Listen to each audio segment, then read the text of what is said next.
again welcome to my channel Engineering Very Simple. Now in the last class I gave you a brief introduction to the subject which is Control Systems Engineering. Now this is the part 2 of that lecture. Now in this part we will study different types of classification of control systems.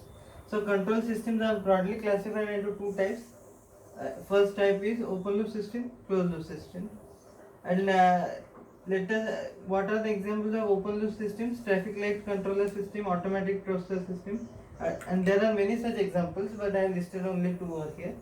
Similarly, in the case of closed loop systems, here are the examples, that is room heating system and voltage stabilizer system. So these two are closed loop systems. There are many such examples, but I will discuss these two when I will explain to you in detail what are closed loop systems and what are open loop systems. So let us start by defining what are open loop systems. Now, what are open loop systems? A system in which output is dependent on the input one alone. So what is so have a look at the simplified block diagram over here. Here this controller plus this planned process part. These two are the subsystems of this open loop system which I have drawn over here. So what does the definition state? A system in which output is dependent only on the input and its controlling action is also dependent on its input, but it is not dependent upon the changes in the output which is obtained. So here the output of an open loop system has no role in controlling the plant or process. So such type of systems is known as open loop system.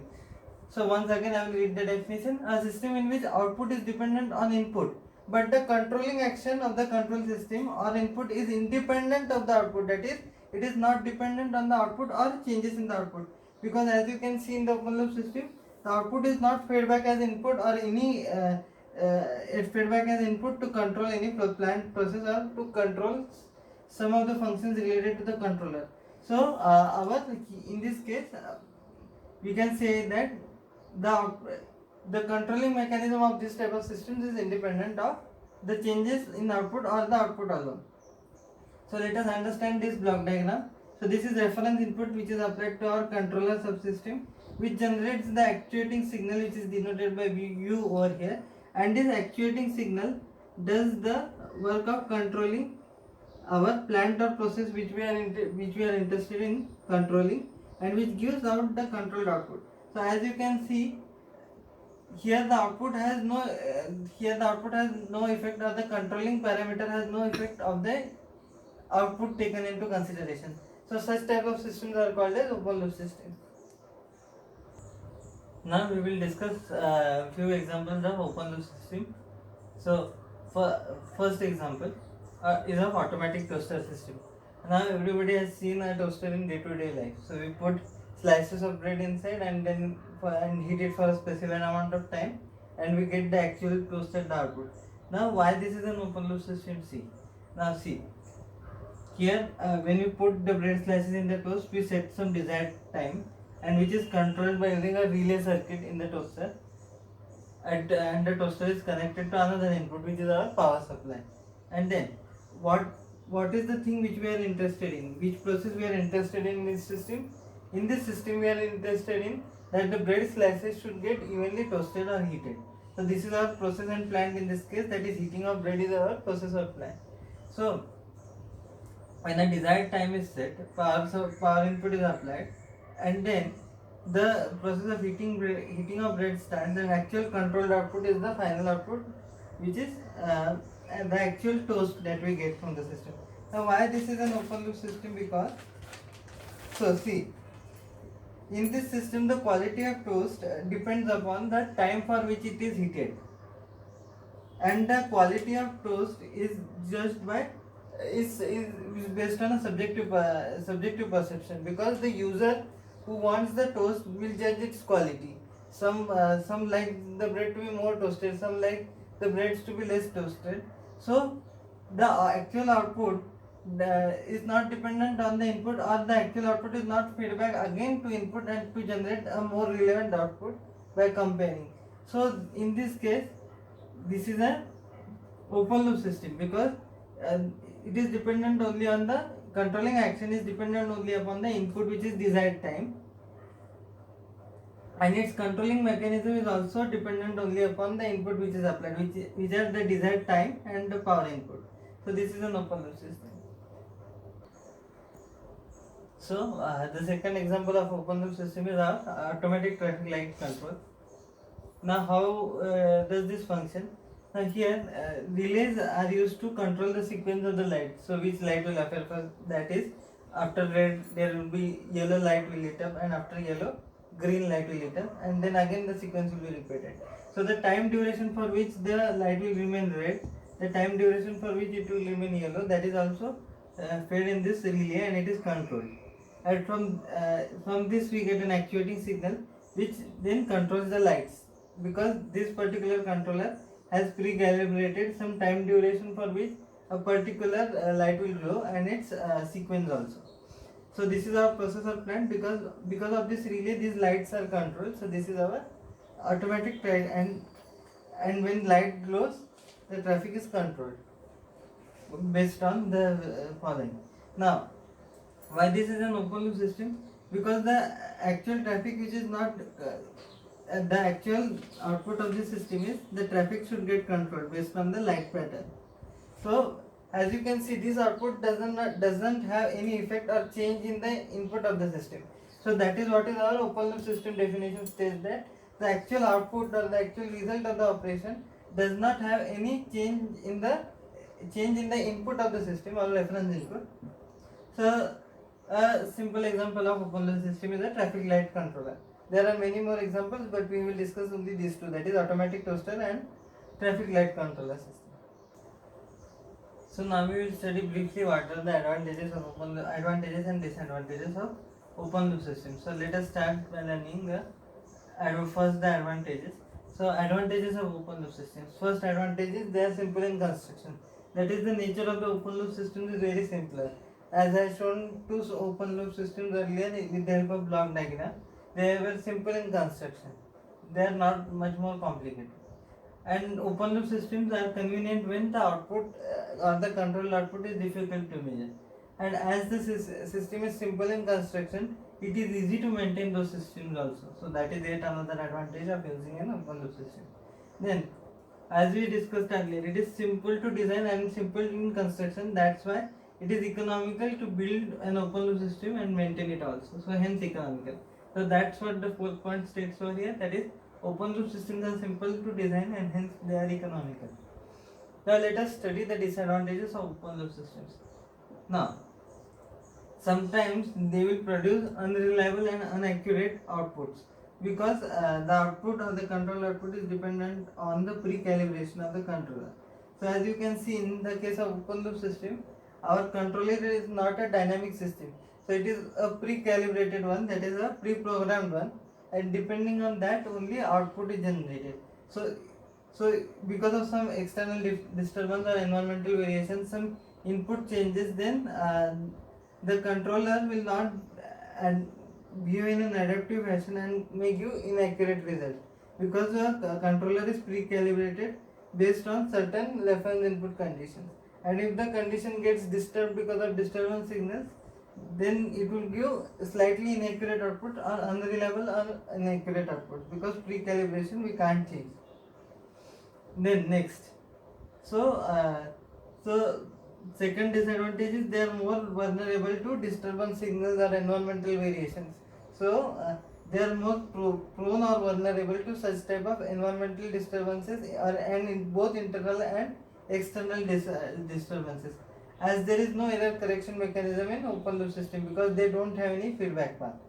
So they are more vulnerable to disturbance signals or noise signals. Then next, now it cannot sense the disturbances after the controller stage. So if a disturbance is generated after the controller stage in your open loop system, the open loop system cannot judge it whether it is a disturbance or another input signal. So that is yet another disadvantage. And if you want the open loop system to work for years and years with the same quality and accuracy, we will have to again recalibrate the controller. So whenever we want to upgrade or simply maintain its quality, we will have to again recalibrate the controller, which is a painful task. So this is one of the disadvantages of open loop system. So now let us understand what do you mean by closed loop system. Now a closed loop system, a system whose controlling action or input is dependent on the output or changes in the output. So what does this mean? What does this type of system mean? This, the output of the system has the effect on the input. So whenever certain system is present whose controlled output has certain effect on the input of the system, then such systems are called as control systems, closed loop control systems. Now for that we need to study one more important concept, which is feedback. Now as you can see this block diagram, it consists of the following subsystems: combined input, reference transducer, controller, plant process. Now this reference transducer is nothing but it takes the input from the external source and converts it to the signal which we want, which the controller understands. So that is why it is written as reference transducer. So it converts our input in our desired form. So that is the function of the reference transducer. This summing junction is also known as error detector circuit. Now why this is called as error detector circuit? It compares the feedback signal, which in this case is B of t and R of t. So if you want to compare the feedback signal, now what is the feedback signal? It is a part of the output, the control output which we get, and that we feed back it to the error detector, and that is compared with B of t is compared with R of t, and some error signal is generated. So error signal is denoted by your E of t, which is generated prior to the controller stage. So E of t is nothing but R of t plus or minus B of t. So as you can see, this feedback, F slash B means the feedback element is present. So this is this straight line path from input to output, that is from command input to controlled output, is our forward path in your closed loop system, and this is the feedback path, that is from the output to the error detector. That is output is tapped from here and fed back to the error detector, and it is compared with the reference signal or the reference input. So this particular this loop or this path is known as the feedback path, and this is known as feedback element, some feedback element which is present. Now so here E of t, error signal, which is obtained from comparing the reference signal and the feedback signal, and feedback signal is nothing but the part of the some part of the controlled output which is fed back to the error detector. And this error signal is given by error signal E of t is equal to R of t plus or minus B of t. Now understand this one, when only plus sign is present at this particular summing junction, we say that it is a positive feedback system. Whenever we have negative sign present over here, we say that the system has a negative feedback. So keep this thing in mind. So I have written plus or minus. So if the system is in, because this is a generalized block diagram, so I have written here plus or minus. So if the system has positive feedback, here only plus will be present. If the system has negative feedback, only minus will be present. Now as you can see, so part of the output is fed back to the input again here. So it has effect on the further path. So see here, output change in the output affects the input. So change in the output is equal to change in the input also. So at the controller, this error signal is applied, and the error signal is used to generate manipulated signal or actuating signal, which is used to control our desired planter process, which again gives controlled output, and this process again repeats itself. So when we get controlled output, then it is again compared with the reference signal, then again some error signal is generated, which is given as an input to the controller, and from the controller generates a manipulated signal, which is M of t, which is used to control our planter process or the process which we are interested in, and which again gives the controlled output. So this is a overall explanation of what does a closed loop system looks like. So the first example of a closed loop control system, that is CLCS, is room heating system. Now let us understand what does the room heating system. Now in the room heating system, our heating system is the plant or process which we want to control, and controller is your wall which is present. Now, and for temperature sensing, we need to have a temperature sensor which is present in the feedback path, which generates our feedback signal, and some desired temperature is applied. Now here, so in the heating system, the heating system is operated or controlled by a valve which is present over here, which is the controller of our room heating system. The actual temperature, the actual temperature of the room is sensed by the temperature sensor which is present in the feedback element, and then it is compared to the desired temperature, that is the temperature at which you want the room temperature to be set is compared with the actual room temperature, and its difference is taken, and that difference generates an error signal which then further controls that whether temperature should be increased or temperature should be decreased. So that controlling signal is generated by the error signal between the desired temperature which we want to set our room to and the actual temperature of the room. So this reference, this desired temperature which you want to set in the room is our reference input, and the actual temperature of the room which is sensed by the temperature sensor is our feedback signal, and from it we generate a error signal which in turn controls the controller. So such type of system is known as closed loop system, and our actual input is house temperature. Whenever the room temperature is maintained, and the same process repeats itself, and part of the room temperature is fed back again to the temperature sensor. So the temperature sensor now senses the new value of temperature after one stage of regulation, and again it will compare with what is the desired value which is set, and then it will give some reference error signal, and then it is controlled.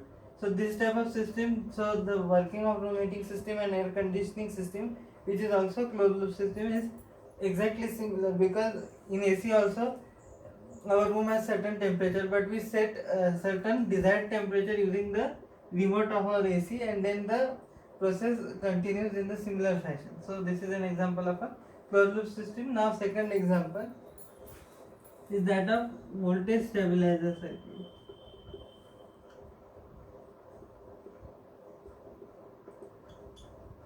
Voltage stabilizer circuit or voltage stabilizer system.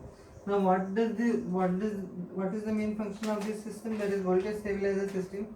Now the supply voltage required for various single phase appliances working on various single phase supply must be constant, and fluctuation should not be there. So main function of voltage stabilizer circuit is to remove fluctuations from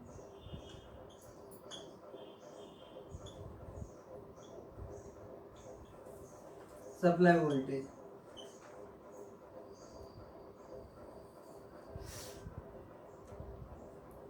And give a fixed output voltage which can be used by our various home appliances. So for that also similar type of mechanism is used. Here also the output voltage is then again compared with the threshold value which is pre-calibrated in the voltage stabilizer, and if there are any fluctuations they are removed. So that is also an example of voltage closed loop system. So let us start first by listing some of the advantages of closed loop control system. So first advantage is a closed loop system is highly accurate as compared to its open loop system, because the controller manipulates the manipulated signal in such a manner to keep the error signal to zero, as we have seen in the block diagram earlier. So what is the aim of our controller? To keep this error signal as low as possible and keep it approaching to zero. So what our main intention in any system is to keep error signal to zero, because we always design for an error free and a stable system. So that's what that is what the function of a controller in a closed loop system is, to keep the error signal tending towards zero or keep it close to zero, so that the system is error free and stable. Now closed loop systems are more senses the environmental changes or disturbances and accordingly modifies the error signal. So here error control mechanism is there because it senses the disturbances, noise or the errors which are present in the system, and then manipulates the error signal accordingly by comparing with the reference input and feedback signal. So it is more immune to such type of disturbances. The third point, that is non-linearities in any system and distortion have a reduced effect on the closed loop control system because of the feedback control mechanism which is present in the control system, because error signal is generated, so non-linearities have a lesser effect because some of the non-linearities or distortions are covered in the error correction mechanism. That's why non-linearities and distortion have a reduced effect on the closed loop control system. And closed and another advantages of this particular one is the bandwidth requirement for a closed loop system is very high. So in some cases this would be an advantage, and in some cases this would be a disadvantage.